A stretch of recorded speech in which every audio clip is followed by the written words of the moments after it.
Кто из вас знает, какой у нас месяц? В этом месяце? Какой? Благодарение, прославление и поклонение. В этом месяце, друзья, мы воздаем Богу всю славу за весь этот год, за все то, что Бог сделал для нас. И почему именно октябрь, друзья? Потому что в октябрь месяц, дело в том, что 3 года назад, 4 года тому назад, 2 года тому назад, у нас были очень страшные, серьезные проблемы. Из-за быстрого роста нашей церкви начало возмущаться все общество начало возмущаться. Особенно представители основной религии, представители власти. Люди, которые считают, что это позор, чтобы темнокожий вел столько людей. И чтобы самая большая церковь в стране была под главой иностранных миссионеров, которые считают сектой. Поэтому объявили, что Sunday самая большая опасность для культуры и для традиций, и для религии украинского народа. Такие силы выступали против нас, друзья, что я не осмеливаю сейчас перечислять все. Все, о чем можно только думать.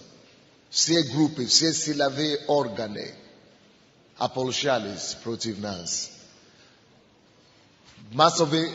Средства массовой информации, газеты, телевидение распространяли все возможные клевету о церкви. Кого только меня не назвали. Но Господь избавил нас. В то время, когда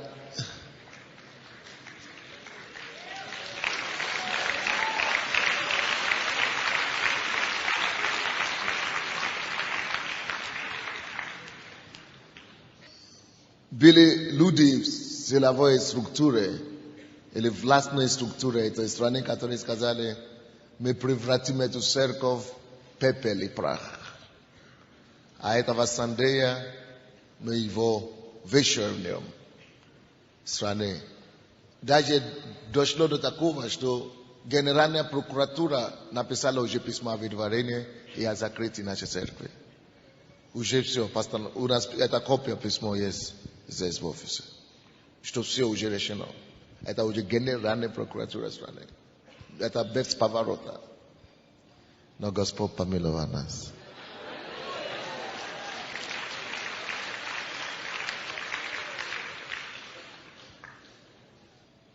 Меня обвиняли во всех возможных грехах.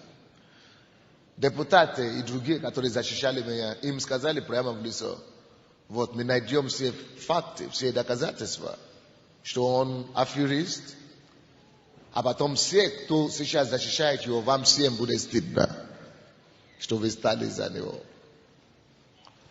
Но до сих пор, вместо чтобы нам было стыдно, то эти люди уже нет, которые говорили эти вещи.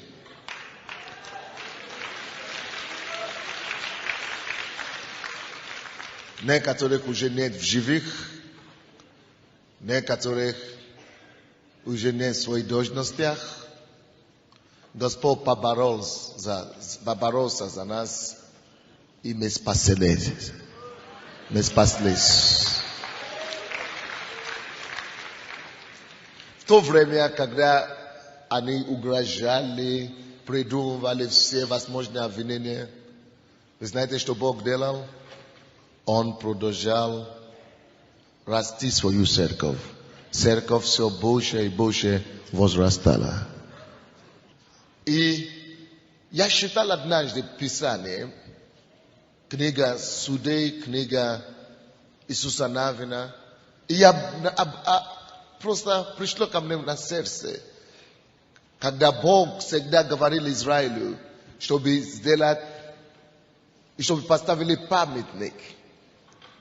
Допустим, когда он вывели Пасху, во время Пасхи, он сказал, утвердите это как праздник во все годы ваши. как праздник, славы, благодарения, чтобы люди все во всех народах знали, как Бог Израиля спасает и избавляет своего народа.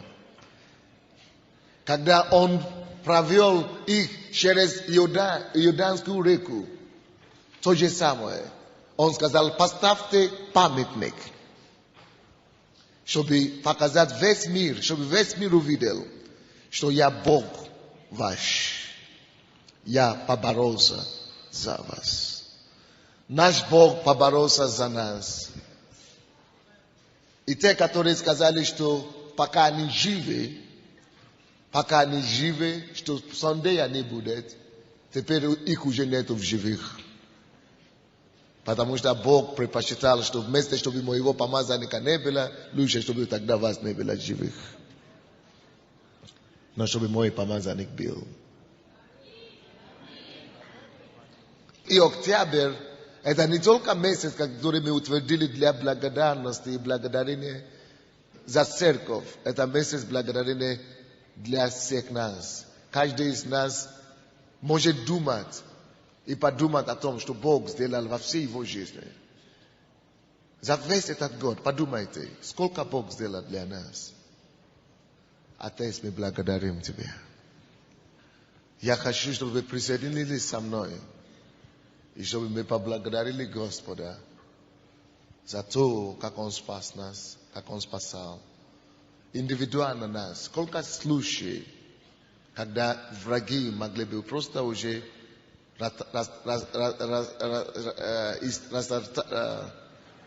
разорвать нас, но Он им не дал. Нас бы уже не было в живых, но Он спас нас. Давайте поблагодарим Бога. Отец, как пастор этой церкви, я стою в смирении и благоговении перед Тобою. Преклоняю свои колени и приношу благодарность и благодарение перед Твоим престолом, вместе со Твоим народом, вместе со всеми святыми. Приносим хвалу, приносим благодарение, приносим поклонение. За все Твое избавление с 1 января этого года в жизни каждого члена этой церкви. Не которые уже нету в живых, которые вместе с нами начали этот год, но мы живы. Слава Тебе, Господь. Не которые потерпели много скорби, но Ты избавил нас. Слава Тебе, Господь. Как церковь, враги обещали растерзать нас, уничтожить нас, но Ты спас нас. Слава Тебе, Мессия. Всем сердцем, всей душою мы хотим сказать за рост, который Ты даешь этой церкви. За размножение, которое Ты предлагаешь нам. Это честь, это не человек делает это, Господь. Это не я. Я тут ни при чем. Не силою, не воинством, но Духом Твоим, мой Бог. Я смиряю себя перед Тобою, перед Твоим народом. Вместе со всеми мы склоняем наши сердца. Мы склоняем нашу душу и говорим, возьми нас, употреби нас дальше. Мы обещаем Тебе, что отдадим все силы, чтобы явить Твою славу по всей земле. Помоги нам в этом. Возьми наше посвящение, Отец, во имя Иисуса Христа. И весь народ Божий сказал. Дайте Богу славу.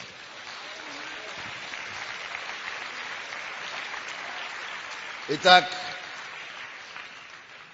по этой же причине, по известному нам причине, что это месяц благодарения, поймите, в этом месяце Мы молимся только одной молитвой.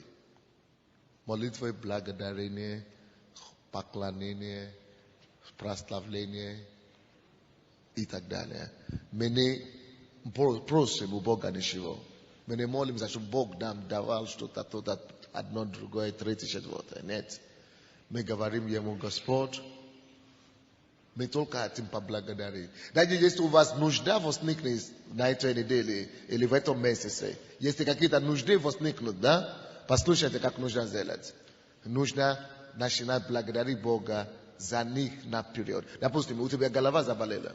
Господь, ты не говоришь: Господь, исцели мою голову. Ты говоришь: нет, ранами твоими я исцелен. Ты уже пострадал, чтобы я был исцеленным. Поэтому я благодарю Тебя сейчас за мое исцеление. Я принимаю это исцеление и благодарю, что Ты меня уже исцелил на кресте. Спасибо за это исцеление. Допустим, если вам надо молиться за спасение мужа, вы уже молились целый год. Пора начинать просто благодарить Его. Вы говорите: Господь, благодарю Тебя, что Ты уже услышал мою молитву о спасении моего мужа. Благодарю Тебя, Господь, что Ты его приведешь. Благодарю Тебя, Господь, что он сейчас покается. Второе же молитва благодарения. Мы ничего не просим.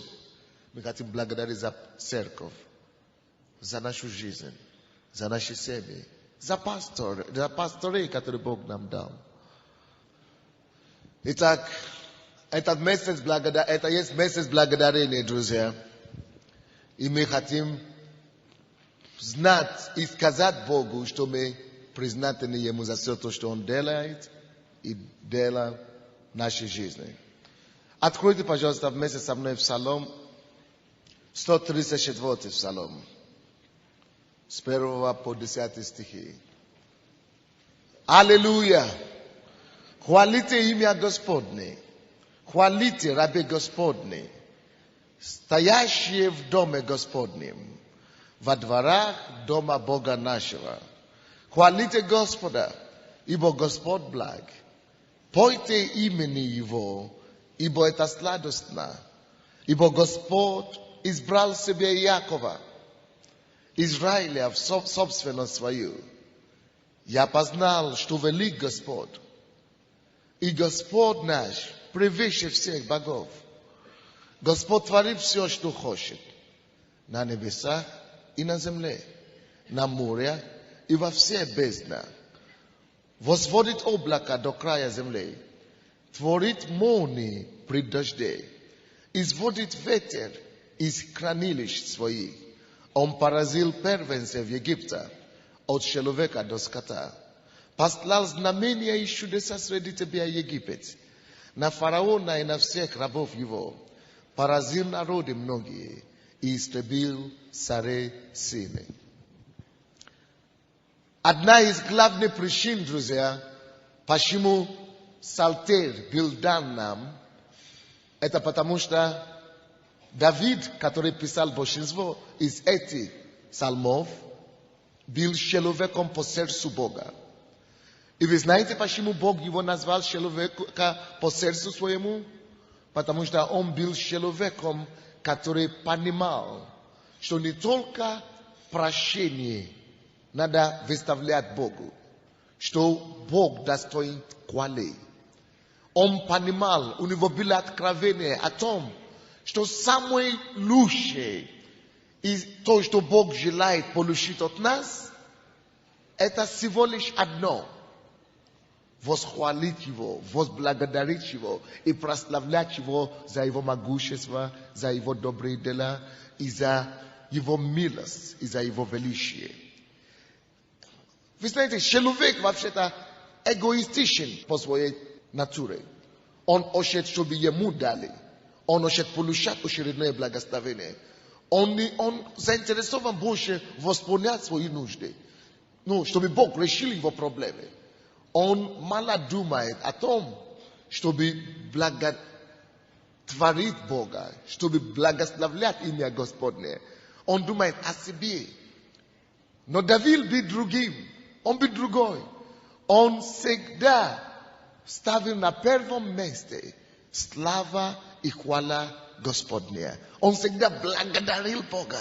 Несмотря на все обстоятельства, куда он попадал, даже когда у него проблемы были, даже когда у него неприятности были, он начинал его молитву восхваление, благодарение. Вот поэтому мы так прославляем Бога в этой церкви. Вот поэтому мы ставим на важное место восхваление и поклонение Господу. Слушайте, друзья, послушайте внимательно.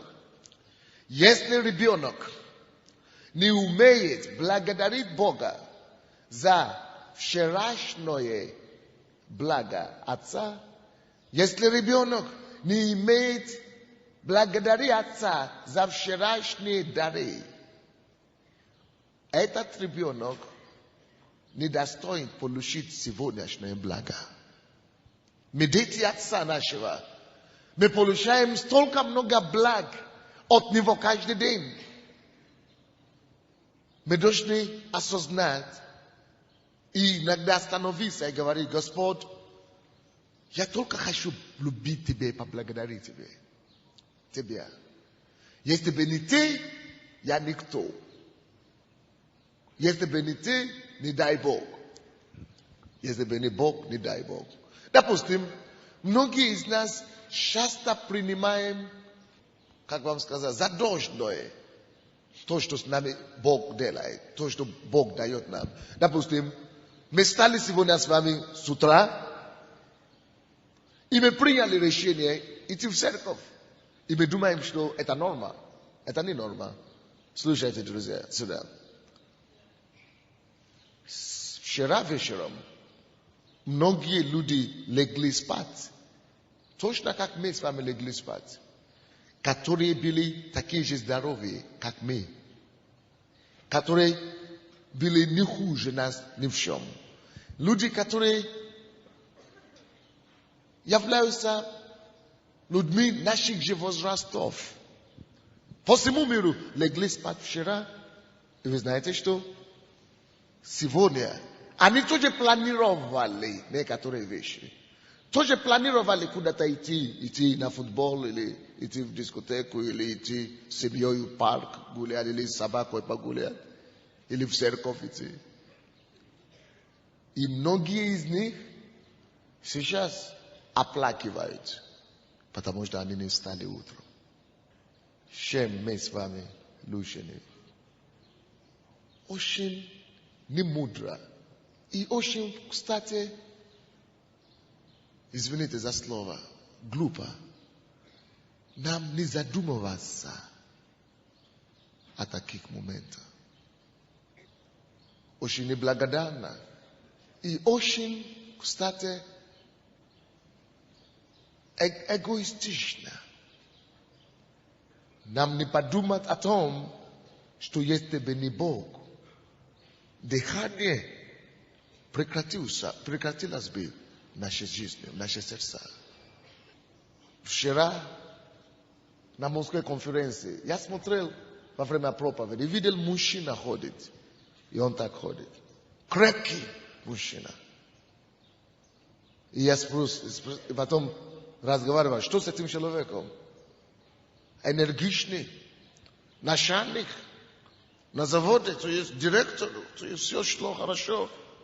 А Бог никогда не задумывался. Ну, как все, живет своей жизнью. Ну, причем тут Бог, у меня работа кушай.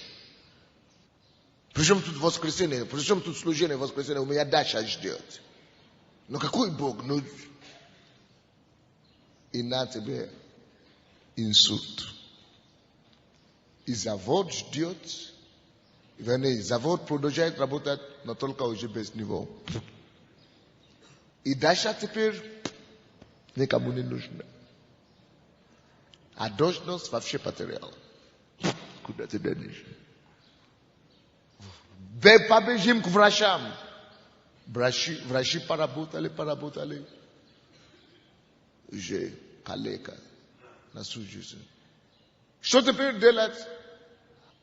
Вот того Бога, на которого не было времени, когда здоровье было, давай теперь будем искать. Но куда денешь? Когда Бог держит человека и хранит его в здравии, когда Бог держит человека, защищая его от инсульта, от инфаркта, дает ему здравие, он приписывает это себе.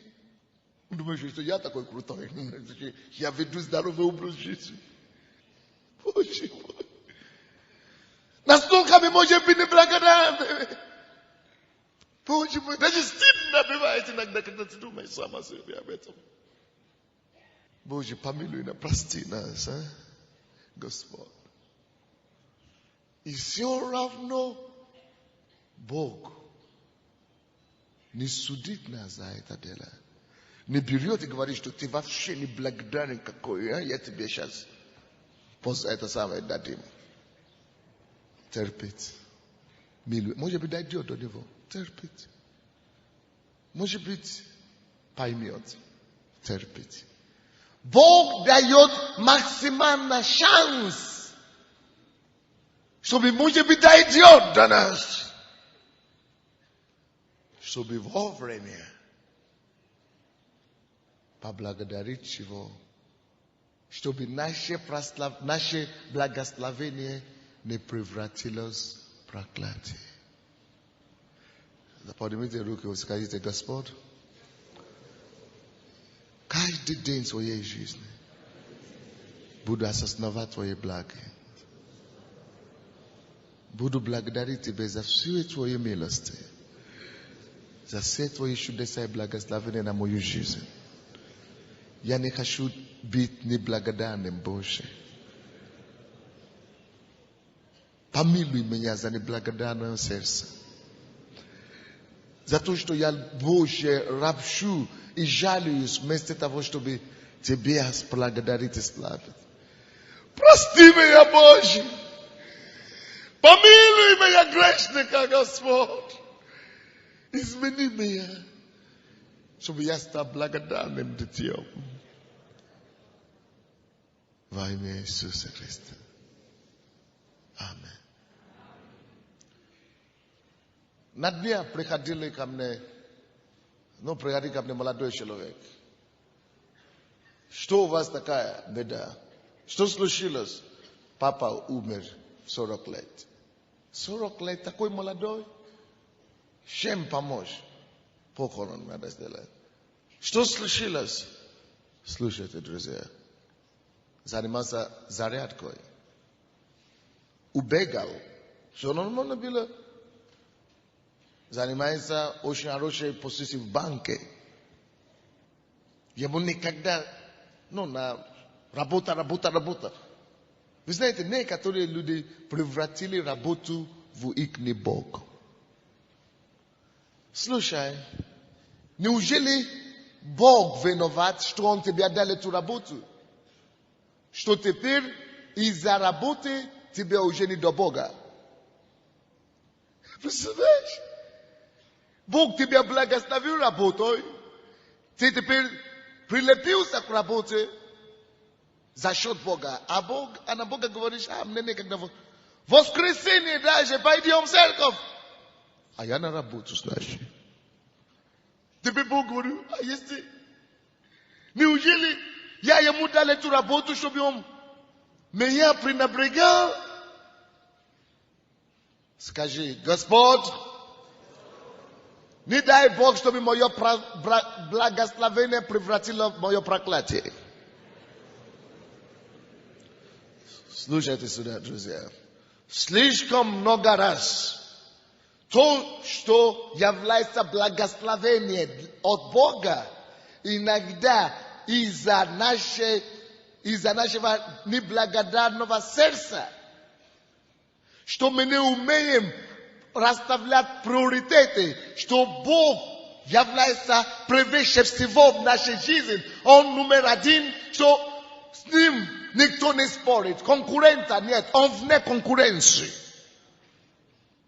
Вместо, чтобы его ставить, что для меня железно, Бог на первом месте. И его, то, что он говорит, превыше всего в моей жизни. Вместо того, чтобы это делать, Мы часто принимаем от Бога Его благословение, а потом отталкиваем Бога на второй план. И вы знаете, что происходит в то время, друзья? Тогда благословение становится что? Проклятие. Откройте, пожалуйста, Второе Законие, 28 глава. Второе Законие, 28 глава. Будем считать 47 стих. За то, что ты не служил... Слушайте меня все, да? Если вы слушаете меня, кричите «да». Откройте ваши уши и слушайте внимательно. Это серьезное местописание. Теперь давайте будем все считать вместе. Раз, два. За то, что ты не служил Господу Богу твоему, весельем и радостью сердца при изобилии сего будешь служить врагу твоему, которого пошлет на тебя Господь голоде, жажде, наготе, во всяком недостатке. Он возложит на шею твоею железное ярмо, за что измучит тебя. Вы слышите меня, девушки, здесь? Здесь Бог говорит всем нам за то, что Он благословил человека. Когда человек... Можно здесь, молодой человек? Сюда, иди, пожалуйста. Допустим, Саша, да, тебя зовут? Саша, Бог благословил Саша, дал ему образование. Закончил университет? Гражданская авиация. Университет гражданской авиации. Пилот. Так? Программист, да. Программист. Закончил университет. Бог ему дал образование, дал ему силу закончить. Помогал ему сдавать экзамены, дал ему ум острый. И теперь слушайте, друзья. Может быть, получил работу, зарабатывает. А потом говорят ему, ты будешь Богу служить, то есть хотя бы 2 раза в неделю, будешь ходить в церковь. Служить Богу. Ну. А он говорит, ну, в принципе, ты знаешь, я верю в Бога в душе. А 2 раза в неделю ходить в церковь нет, ну, времени нет. А почему? Ну, работа. Тогда задается вопрос, а эту работу-то кто тебе отдал? А? Бог. И теперь ты заявляешь этому Богу, который тебе дал ум, чтобы закончить университет, работу теперь, где ты зарабатываешь. И когда этот же самый Бог, который тебе дал все то, что ты имеешь, который вообще и жизнь, которую ты имеешь, дал тебе. И саму жизнь тебе дал. Теперь этот же самый Бог подходит к тебе и говорит, слушай, служи мне, ходи в церковь, посчитай меня, поставь меня первым в своей жизни. И ты ему заявляешь, понимаешь, Никодимус, у меня работа. Ну, слушай, что, Бог что, виноват? Что Он тебя поднял? Слушайте сюда. Вот это, то, что я сейчас рассказываю, это история нашей всей с вами жизни. Мы не ходим на молитвы. Когда ночные молитвы нужно делать. Каждый день в этой церкви у нас ночная молитва. Каждый день. С 11 вечера до 6 утра.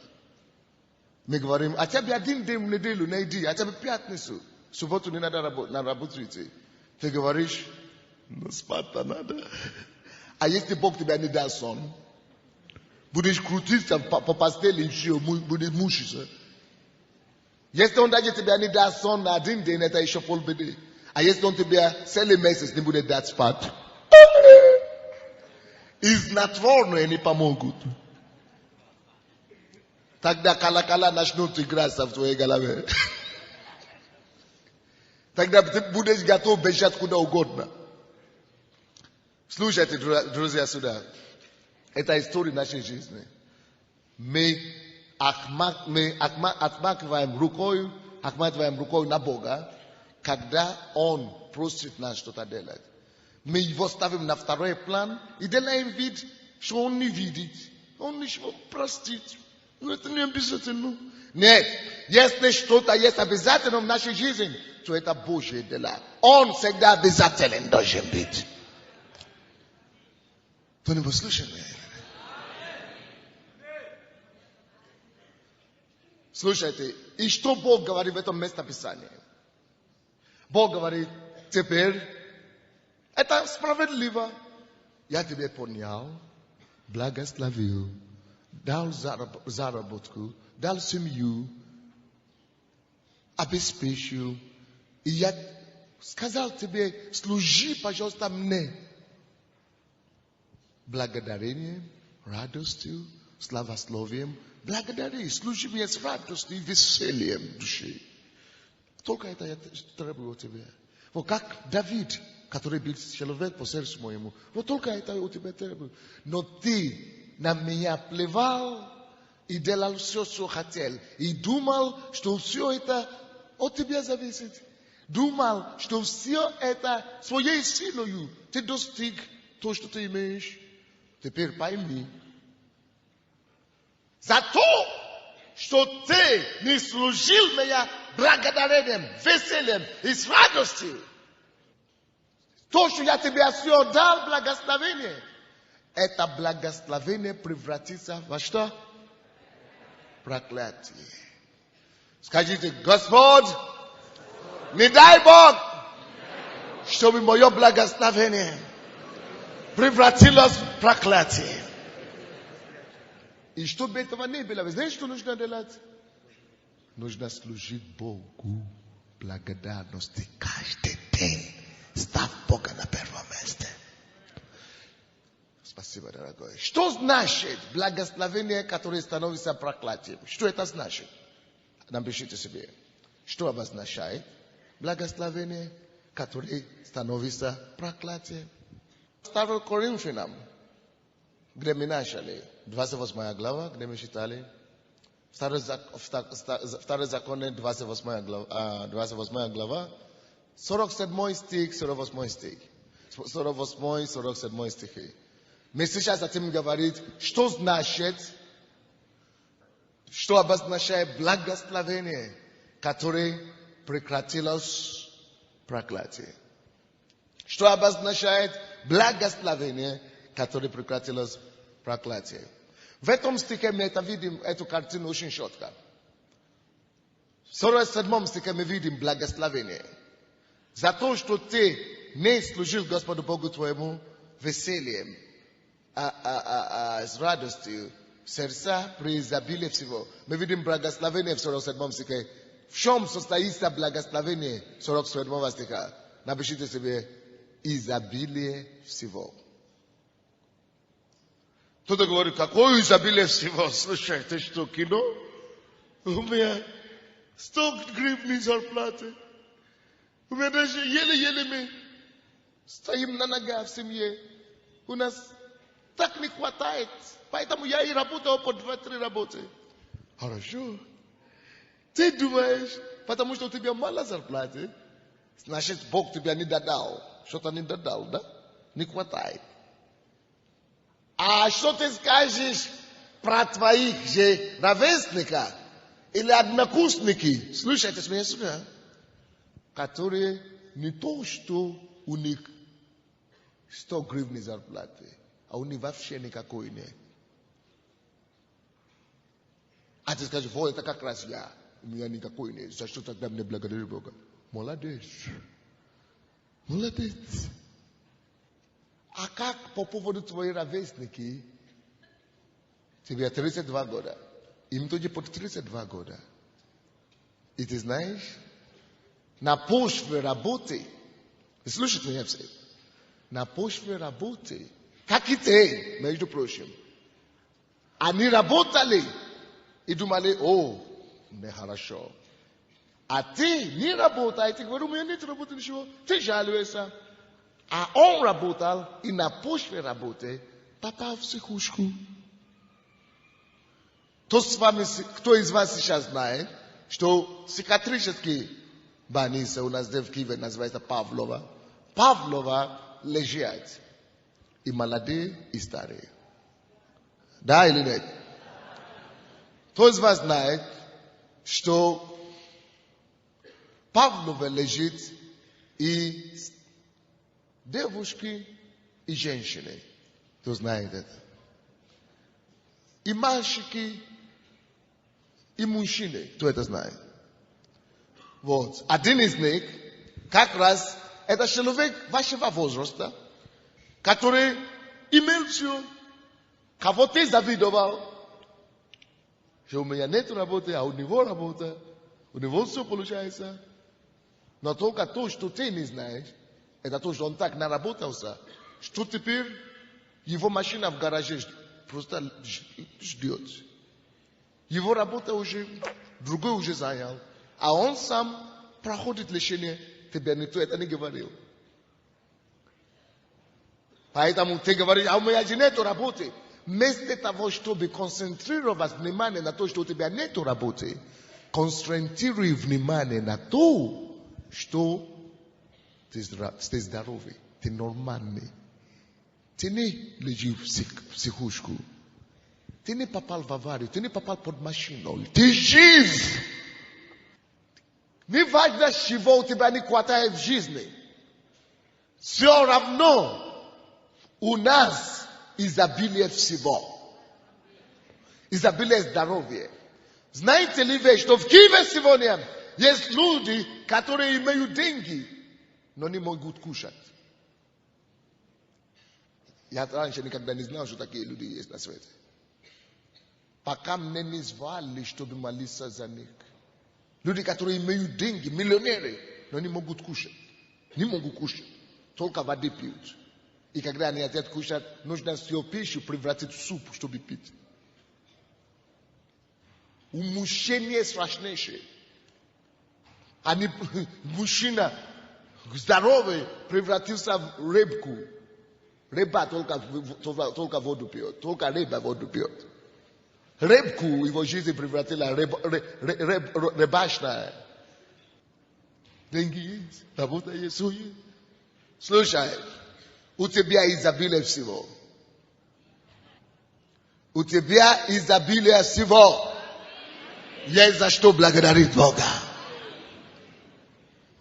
Но наша беда, друзья, в том, что мы начинаем обращать внимание на то, чего еще не хватает. А Бог-то знает, что иногда, когда это слишком много хватает, оно может уводить тебя от того, кто их тебе дал. И чтобы это все благословение не превратилось в проклятие, Он тебе еще не дал то, к чему ты стремишься. А то Он тебе даст сейчас, и ты ударишься, и поехали. Пока это все не превратится в проклятие, тогда очнешься. Опять плохо.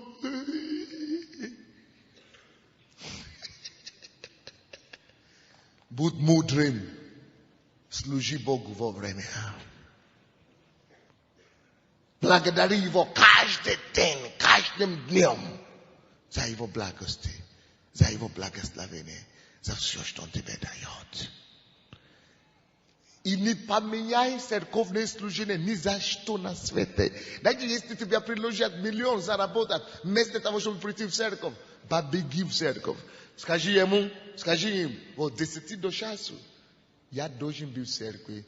С 2 часов, я буду освобожден будет. Я приеду на бизнес, на работу, на сделку.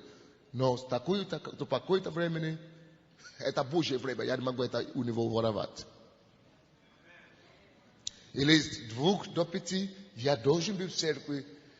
Рынок там, это воскресенье, это продажный день и так далее. Это день самый большой продаж. Да, но с 2 до 5 я должен быть в церкви. Могу с утра идти на работу. Мы не религиозны, мы не говорим, нельзя работать в воскресенье. Можно идти на работу в воскресенье. но только либо чтобы найти в это же воскресенье время быть в церкви. Вы понимаете меня, да? И что происходит, когда человек поступает как некоторые поступают? Когда получают благословение Божие и перестают благодарить Бога за него. И не благодарят Бога. Благословение превращается в проклятие. Что это обозначает? Об этом я проповедую. Что это обозначает? Что благословение стало проклятием. 48 стих. Человек начинает тратить все, что он заработал, на левое. То есть, если человек заработает деньги, он начинает тратить все на его врага. Поэтому написано в 48 стихе, будешь служить врагу твоему. Поймите, друзья, напишите это себе. Человек, который отказывается служить Творцу с благодарением, радостью и весельем, если человек отказывается служить своего Творца, напишите большими буквами, он, значит, будет служить своему врагу. Напишите, чтобы там было понятно. Отказывается служить Творцу, будет служить твоему врагу. Алло! Выберите, кому ты будешь служить? А? Давайте будем мудрыми. Вот почему все ребята, кто был на Украине 10 лет тому назад, 95, 94, все ребята, которые бритыми головами, кутушными, но куткими, кожаными кутками, которые на БМВ катались по городу. Вот теперь они служат все в колонии по всей стране. И в лагерях. Не служили Богу, теперь на тебе. Но не только так люди служат врагу. Каким образом люди служат врагам? Следующее. Вроде бы у тебя все есть, но тут же дьявол награждает тебя такой болезнью, что ты занимаешься этой болезнью. Или любой проблемой. Или проблемы с бандитами, или с милицией. Ты будешь крутиться с этими проблемами, что раньше ты не находил 3 часа, чтобы быть в церкви с Богом. То теперь каждый день вызовы на милиции, каждый день вызовы на разборки, каждый день вызовы врачебные, лишиться надо. Друзья мои, то отказывается служить Творцу, будет служить врагам. Что является врагами человечества? Болезни, проблемы, трудности, неустройства.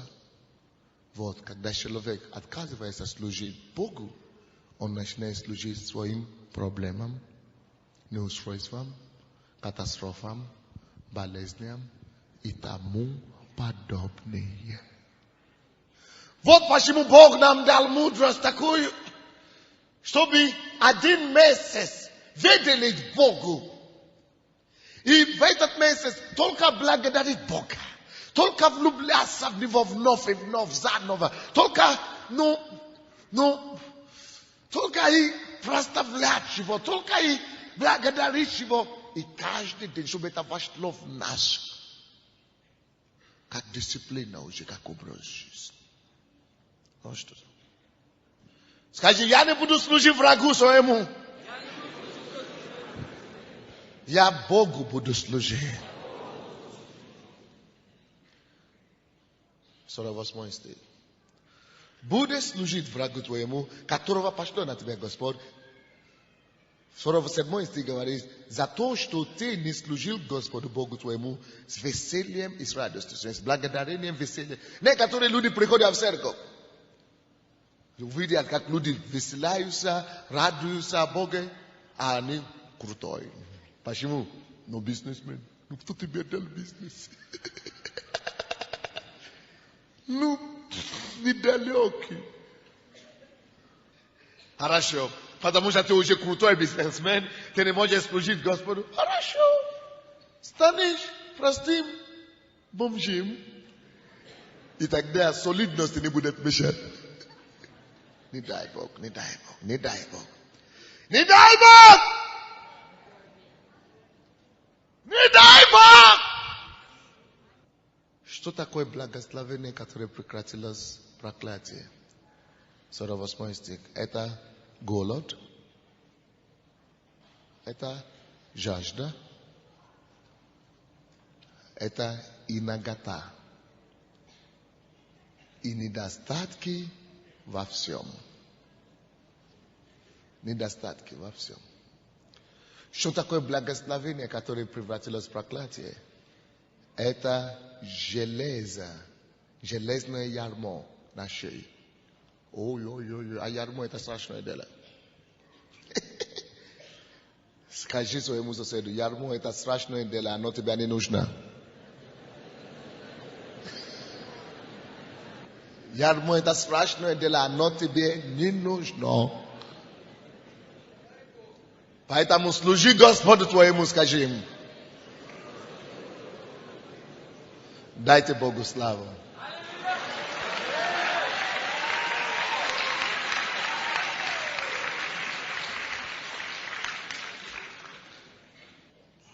Преклоните вашу голову.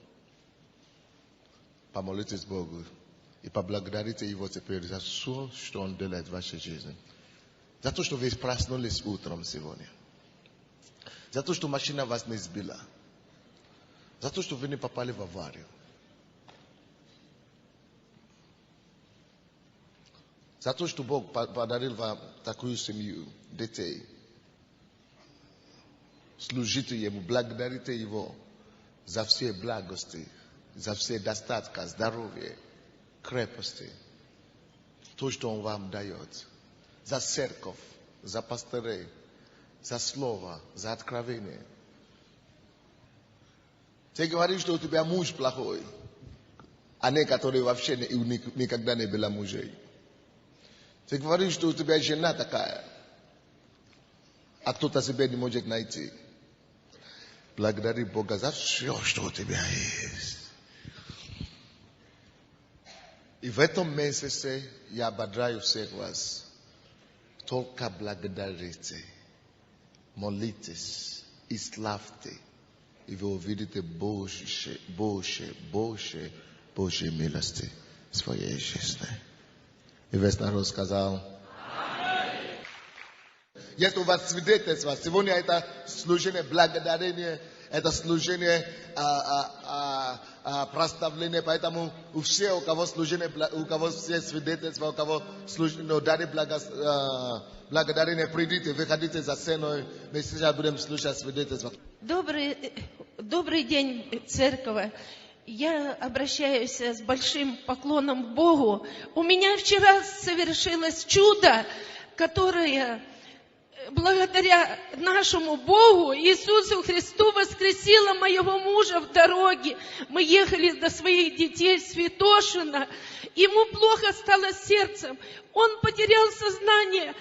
Он отключился. Я кричала в вагоне: люди, молитесь, и просила Бога: услышь мои молитвы.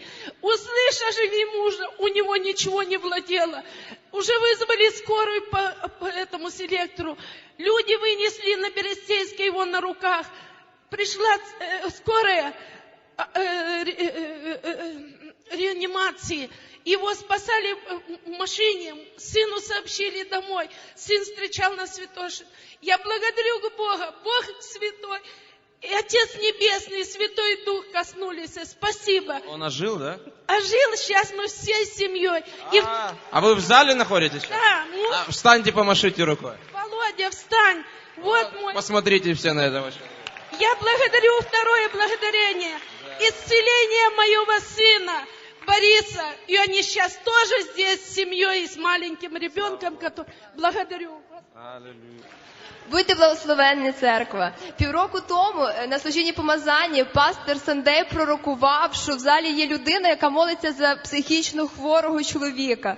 Це була я. Я молилася за свого знайомого, який через тривалу алкоголічну залежність набув шизофренію. Тепер ця людина повністю здорова, повністю вільна від алкоголічної залежності і від шизофренії. Слава Богу! Будьте благословенны, дорогая церковь. Я принесла жертву благодарения 3 числа, вернее 2. Бог привел меня сюда, в церковь, на служение. Но я пришла заранее, служения не было. И я потом думаю, да ладно, приду в другой раз. Эта проповедь касается меня. Ушла домой. Когда 5:30 утра звонок нам с милиции.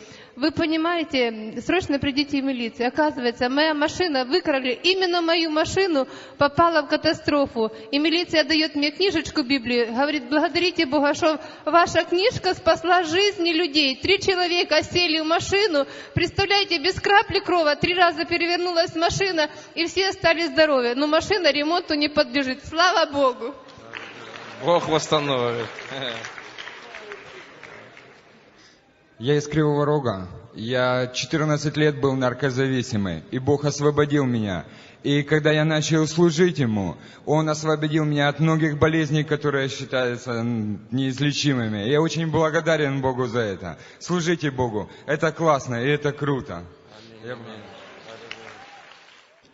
Здравствуйте. Когда 3,5 года назад сюда приезжал в Киев Осборн, то я еще был неверующий, и через моего друга мне Бог проговорил, если ты поедешь, ты приедешь другим человеком. Я согласился, за неделю назад, уже неделя еще осталась, стал собирать, готовиться, но через конфликт в семье я решил не ехать, принял такое решение. А в эти дни должна была рожать моя жена, и буквально, когда я отказался, она родила ребенка. И мы нормально жили, но в 3 месяца я нес свою дочь, маленькая тогда, только начинал привыкать к ней. Я спотыкаюсь и роняю ее, она ударяется головой об бордюр, и трещина, как потом в нейрохирургии сказали, голова треснула как арбуз, это был диагноз. На 3-месячной голове была трещина 10 сантиметров, я рентген видел. И в больнице она была, в пятницу случилось, тогда я пришел к своим друзьям.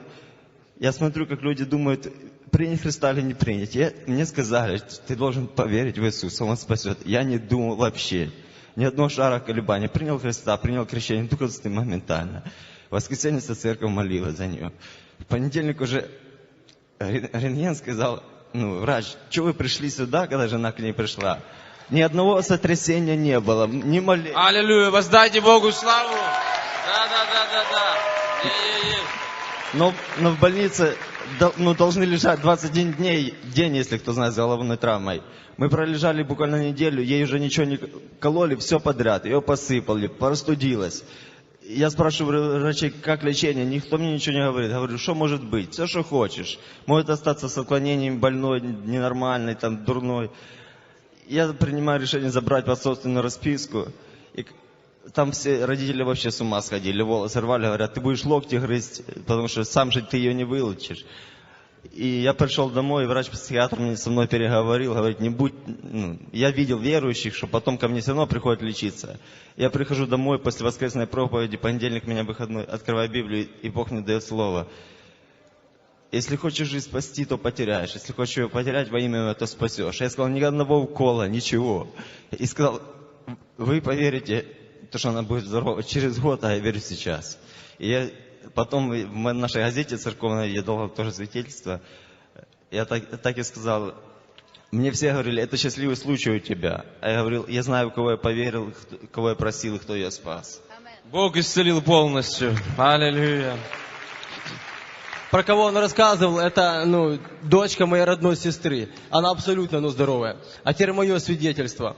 Я занимался бизнесом, и мы сами с Полтавы. И я ехал на Харьков, и я заснул за рулем. И на скорости 160 км в час я перевернулся. Я 6 раз перевернулся, вылетел в кювет, вылетел через лобовое за 10 метров от машины. И потом прихожу в сознание уже через неделю в Харькове, в нейрохирургии. Всю эту неделю церковь была в молитве и посте.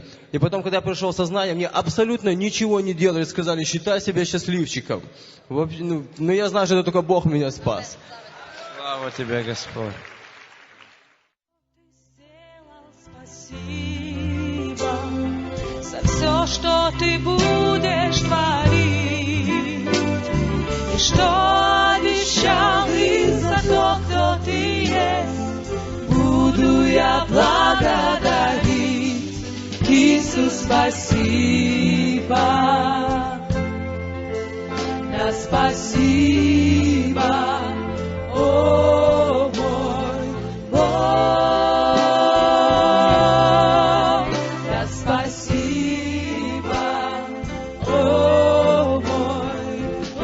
Давайте все поднимем наши руки. Давайте поднимем наши руки перед Богом.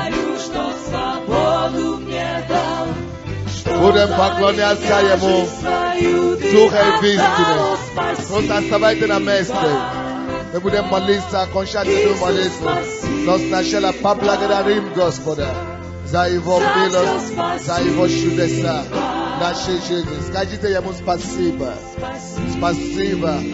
Спасибо Тебе, Господь.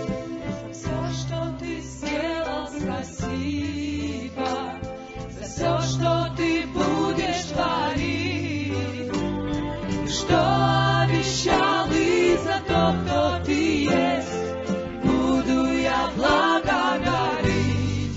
Иисус, спасибо, да спасибо, о мой, да спасибо.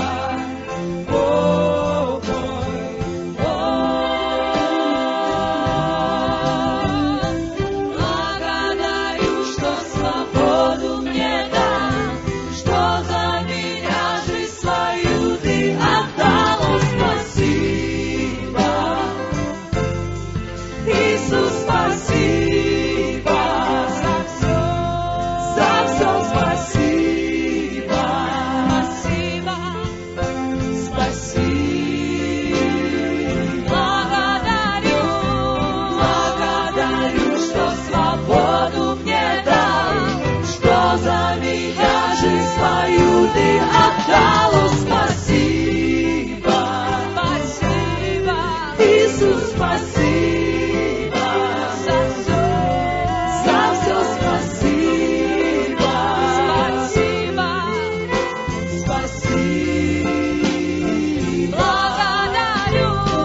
благодарю, что свободу мне дал, что за меня жизнь свою ты отдал. О, спасибо,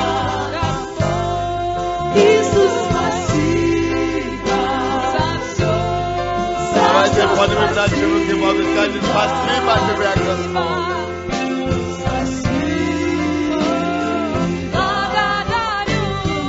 Благодарю, что свободу мне дал. О, мы благодарим Тебя, Господь, за свободу, которую Ты дал. Возьмите за руки соседа. Мы благодарим Тебя. Возьмите за руку соседа и скажите Богу спасибо.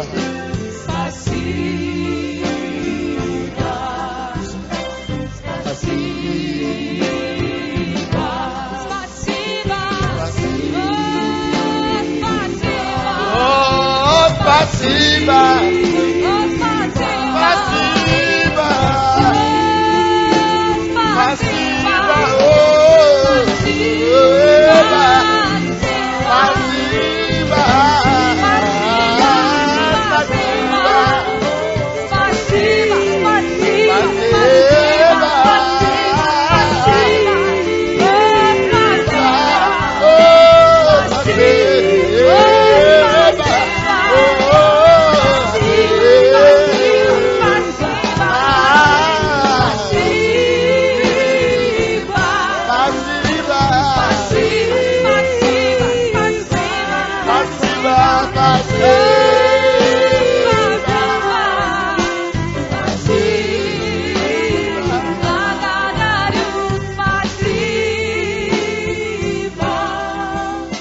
Ваши руки. Отец Небес, мы не хотим совершить ошибку неблагодарности. Мы хотим быть как Давид, который имел сердце по сердцу Твоему. И мы благодарим Тебя за Твое обеспечение, сохранность в нашей жизни. Спасибо. Господь, мы уходим отсюда. Благодарение за все. Спасибо, что Ты будешь хранить нас. Ты будешь защищать нас далее. Ты будешь обеспечивать нам далее. Слава и хвала Тебе, Господь. Тебе слава и хвала. Пускай Помазание пребывает на каждого. Твоя сила и величие. Во имя Иисуса Христа. И весь народ Божий сказал: